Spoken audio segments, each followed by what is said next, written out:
ভাই মাতাল আসছে, ঠিক আছে? ওর সাথে কোনো কথা বলবি না। ঠিক আছে। বলো। হ্যাঁ বল। একটা কথা বলবো। বল। হ্যাঁ। একটা হাতি ছিল, আচ্ছা 11টা গলা ছিল। আচ্ছা।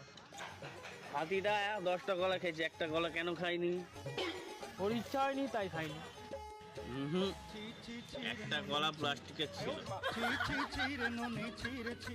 এরবারেও হাতি একটা ছিল, গলাও 11টা ছিল।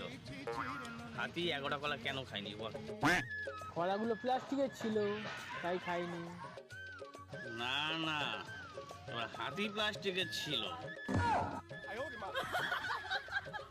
এবার হাতিও আসল ছিল, গলাও আসল ছিল। হাতি 11টা গলা কেন খেতে পারলো না? পেট ভরে গেছিল, ইচ্ছা হয়নি তাই খাইনি। না না, ভুল উত্তর। Oh my god. টিভির বাইরে ছিল, আর গলা টিভির ভেতরে ছিল।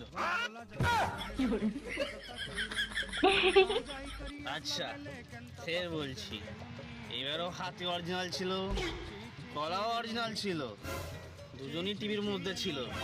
তারপরেও হাতি কেন 11টা গলা খেতে পারলো না? কেন? আমি বলছি কারণ হাতি আলাদা চ্যানেলে ছিল, গলা আলাদা চ্যানেলে ছিল। এই এবার তুই চুপ থাকবি, এবার তুই আমাকে প্রশ্ন কর, আমি তোর উত্তর দেবো। এবার হাতি অরিজিনাল ছিল, গলাও অরিজিনাল ছিল, আর একই চ্যানেলে ছিল।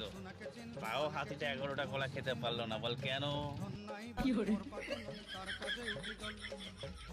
এবার টিভি বন্ধ ছিল।